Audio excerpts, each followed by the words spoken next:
Sometimes the biggest AAA games are remembered most for the big, massive risks they take. So today we're going to talk about 10 games, 10 specific examples of the riskiest changes AAA games have ever made. Starting off with number 10, let's talk Mario plus Rabbids Kingdom Battle. This is definitely one of the weirder ones on this list because who would have thought that 1, Ubisoft would develop a Mario game, and 2, in that Ubisoft game, Mario would be teaming up with those stupid annoying Rabbids that everybody hates. You know, basically like the minions of video games. And to make it even more weird, it's a tactical XCOM style game where Mario basically has a gun. And Nintendo signed off on all this. Now when I say all of this out loud, it sounds horrible, but honestly it was actually really, really good and took everybody by surprise. Ubisoft also did a really good job of capturing the Mario vibe. If we can learn anything from this game, it's that Mario kind of works in any scenario he's tossed into. Whether he's playing golf, or soccer, or he's an RPG, or he's wielding a gun. He's literally a jack of all gaming trades. It must have done really well too, because we're getting a sequel that actually looks awesome, and surprisingly great visually as well. This is just something we never expected, and it's a mashup that could have been a completely tone-deaf disaster, and it turned out to be great. Next, over at number 9, we have Metroid Prime. There's a reason people speak so fondly of this game, and when you really sit down to think about it, it was definitely a risky move to even make this game. Metroid and Castlevania really obviously paved the way for Metroidvania-style games. It's also important to note that both series were 2D side-scrollers, so when retro games decided to make a 3D first-person shooter Metroid, you can see why your average player might be a little hesitant about it. First-person Metroid? Gross. But really though, they nailed it. It encapsulated everything that Nintendo R&D did with the previous 3 games and Fusion that launched the same day as Prime. It nailed the atmosphere of being alone in space, stuck with all these aliens that want to kill you. The music is still awesome. The backtracking after getting new abilities and even just shifting from 2D to 3D in the game felt natural. Whether it's the level design or how Samus's abilities like Morph Ball or the Morph Beam worked, it's literally a 3D Metroid game and it worked perfectly. It feels like a miracle. It also didn't feel like a first-person shooter in the typical sense, with Nintendo actually referring to it as a first-person adventure, which we think sums it up pretty perfectly. Retro really nailed Prime, and we're really excited that they're coming back for Metroid Prime 4.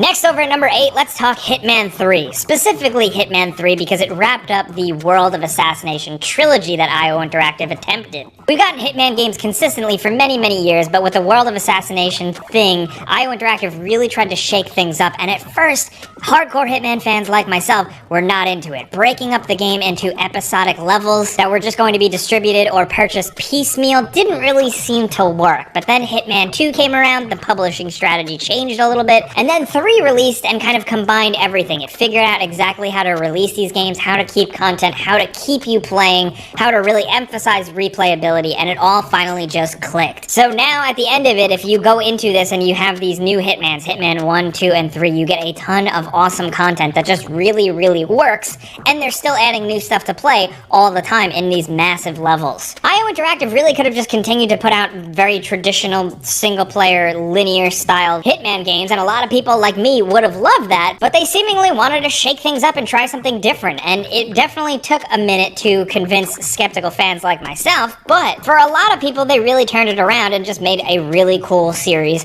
of Hitman games with really fun levels and awesome kills and tons of player freedom. It could have gone way worse, and in the earlier days it really seemed like it was gonna, but thankfully they turned it around, and we think this risk paid off, and we're really excited to see what they do next. Next, over at number 7, let's talk Prey. Now, the original shooter from 2006 was pretty awesome. Not a lot of people remember it, but it was just like an awesome story-based linear adventure first-person shooter with really crazy, gory sci-fi elements that made it pretty memorable. Then for years, there was a rumored Prey 2 that took the concept even further into cool sci-fi Star Wars style space, and a lot of people, myself included, were incredibly hyped about it until it was eventually canceled. Instead, Bethesda went in another direction and got Arcane on board to make a new Prey that is a completely different style. It's a little smarter, it's a little more slow, and it's a little bit more of a high concept thing. And that was a big risk because it could have ended up not being great and had everybody saying, why didn't we just get another Tommy-style original Prey game? Or even worse, why didn't they just make that original Prey 2 that they canceled? What the hell? But thankfully, Prey released,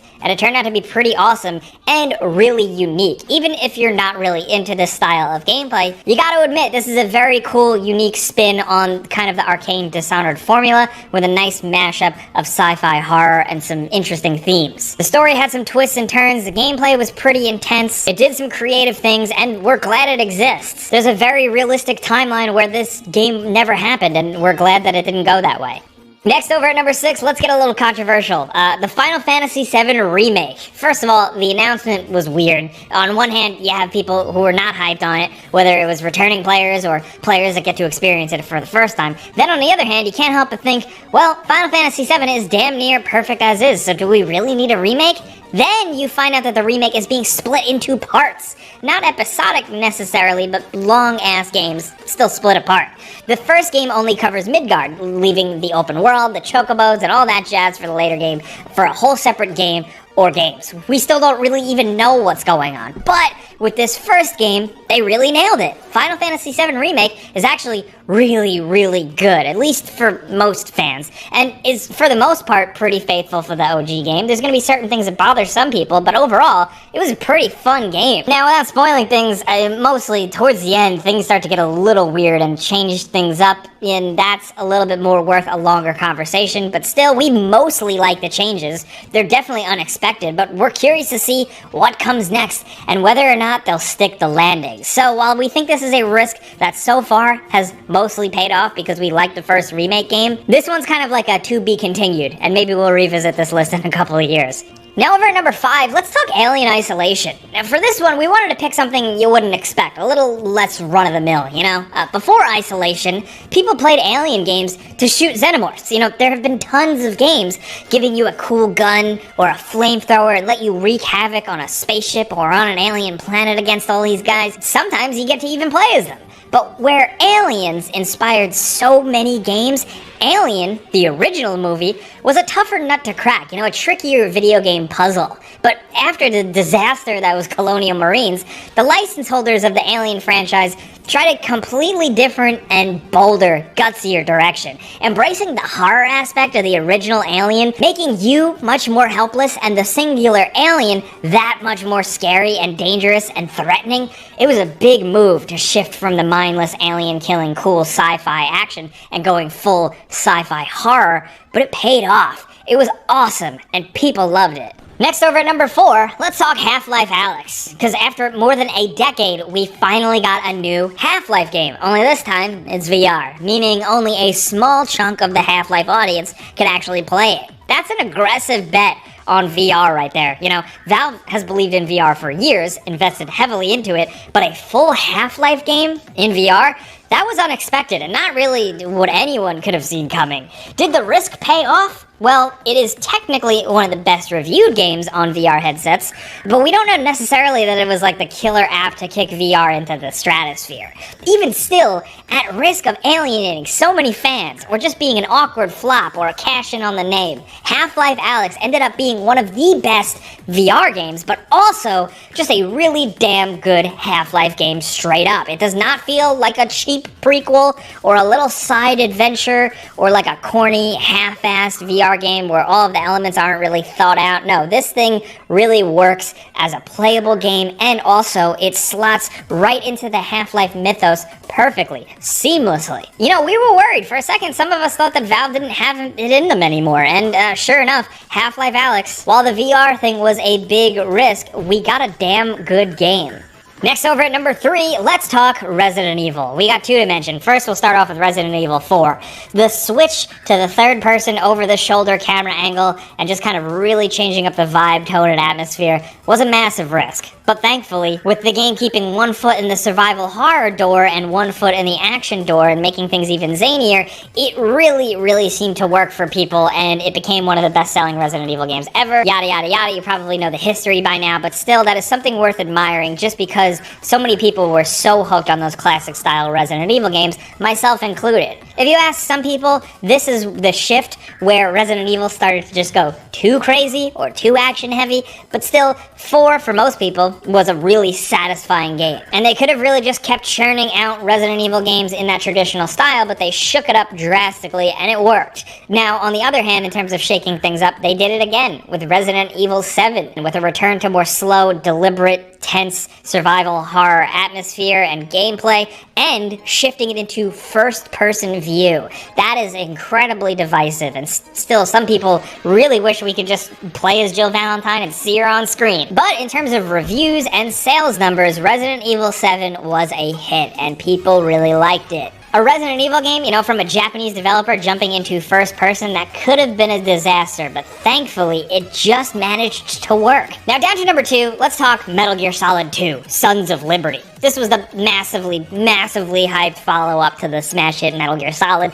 This time around, years had passed, technology and graphics have exploded. This was going to be one of the high points for the PS2, and it looked like a graphically mind-blowing adventure, with Solid Snake yet again saving the world and doing cool stuff. It was a really exciting time for Metal Gear fans. We watched the trailers endlessly, we pre-ordered, we waited forever, and then it released, and it was not quite what anyone expected. It was series director and creator Hideo Kojima pulling another one of his creative, weird, high guy tricks. This time around, our fan expectations were completely subverted. There was a full bait and switch here. You play as Solid Snake for the opening tanker mission, and then the mission goes south, it fades to black, and then seemingly there's a time jump, and you're playing as this guy with big newbie energy named Raiden. And we had barely seen any of this game in any trailers or any marketing leading up to this at all. Fans over time grew to absolutely love Raiden. He's awesome, but at the time,